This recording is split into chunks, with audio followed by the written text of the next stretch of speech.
Hello to you all. This is Michael Marshall here, sitting here in the early evening Australian time. It's very rare I do these little.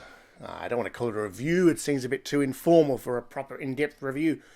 But I recently managed to procure for myself an Olympus LS-P4 PCM recorder, and I just have to rave about it because I have three previous Olympuses. I have the DM520, the DM5 or DM4 as it's called in some cases, and the DM7, which I'm recording on currently, using it as a microphone on the computer. So I sat here and I thought, well, the DMs are not bad recorders, but they obviously lack a bit of the firepower of the LS-P4 series. So, actually, now the LS-P4 is a very narrow recorder. Oh God, I hope you can see it. I'm sorry, because I'm not sighted. I can't get a good idea of what I'm doing. So this is the back of it. You've got the battery door on the back. Very interesting battery door because it has a little button that you press to open, like so. It's hard to do it when I'm holding it in the air. And in this little battery compartment, next to the battery, is a very tiny little hole for a micro SD card. Now, on recorders of the DM ilk that I have, the SD card is on the side usually. In the case of this little recorder which I'm using now to record, it is a full-sized SD card slot, the DM7, so I can hold up to, oh God, I can't remember how much bloody gig you can hold up to.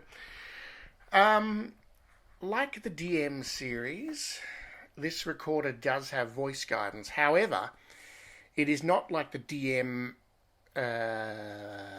5s and the DM7s. It does not have a TTS voice. It has a human voice, as I shall demonstrate as we turn this little baby on.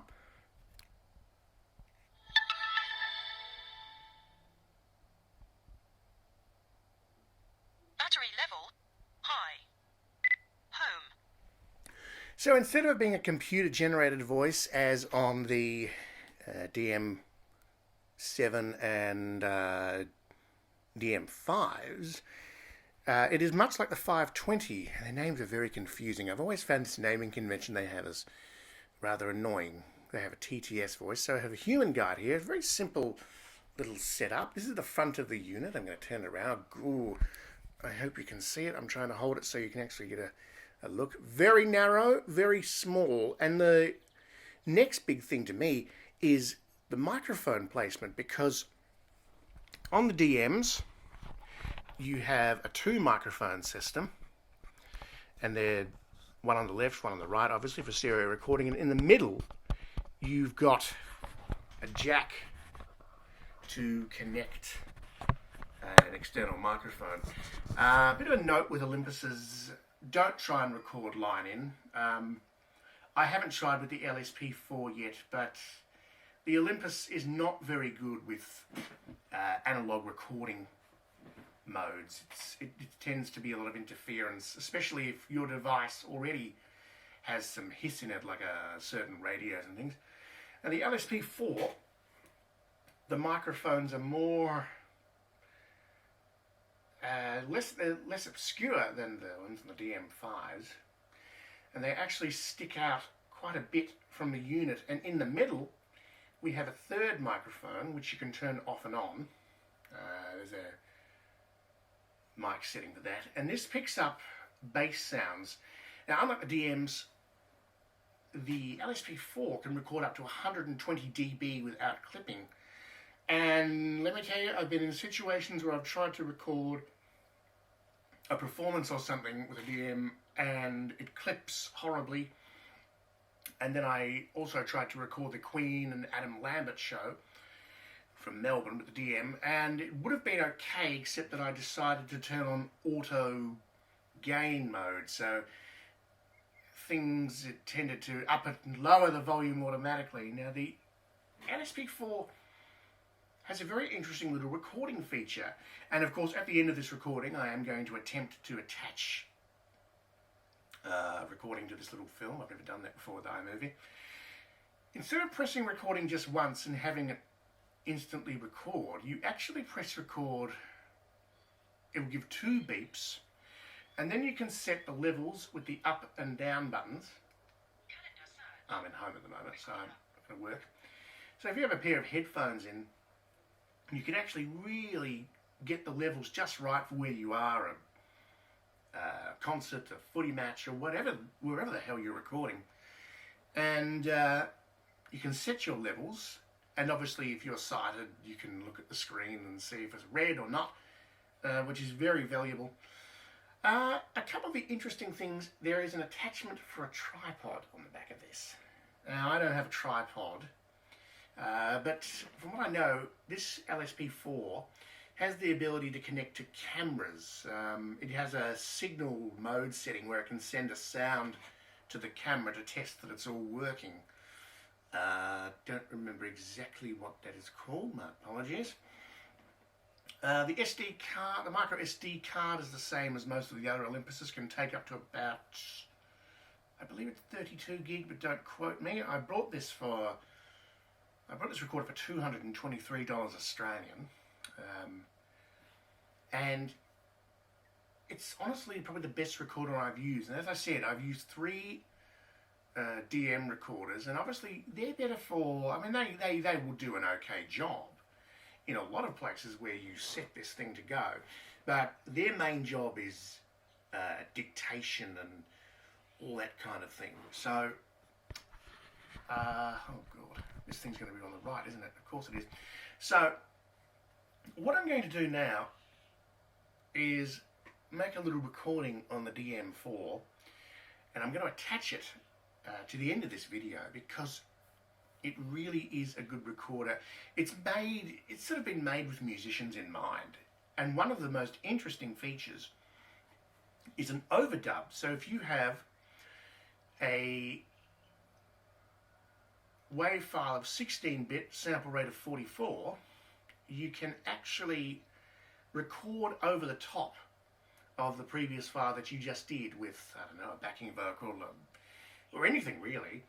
And it will make a second file with those dubs in it. And I have tried it briefly, and it seems to do exactly what it does on the tin.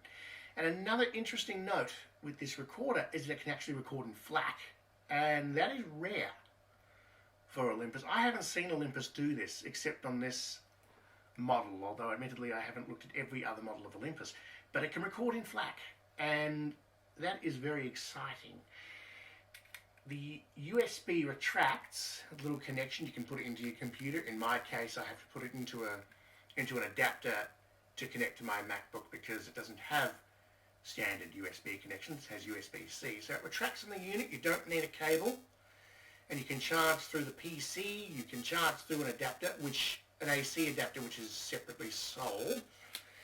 You don't get a case with this recorder. It's not a big gripe. I would have loved to have seen it included for the price, but you can buy them. I don't believe they're too expensive, but that's really beside the point. I like if they include a little case, even just the basic one, and you can upgrade later. You can use external stereo microphones. Obviously, it has a standard 3.5mm microphone plug, but I think you can also use those mini plugs too, so I could be wrong on that. But I've had this recorded for 2 days, and the recording quality is much wider than the DMs. Obviously at the moment I'm sitting on the right of the DM. I really must apologise for that, but I put it down because it was too hard to review this thing and take you all through it. The speaker sound, look, you're not going to get great speaker sound from a tiny little speaker like this on the back of the Olympus. It can connect to Bluetooth, this particular recorder, the LS-P4, so you can connect it into, I don't know, you could probably pair it with a Google Home speaker or another Bluetooth speaker. I haven't actually tried this, but I will try it and see what it does. But look, I've waffled on long enough with this nonsensical review that's really made no sense to anyone, hence why I am not a reviewer. What I'm going to do now is make a bit of a recording on the LS-P4 in a couple of different situations. It's not too windy outside, so it won't go all over the microphone. And then I shall make this little recording and see what it does. So let's stop this, make a little recording with the LS-P4, and hope to God I can attach it to the movie file.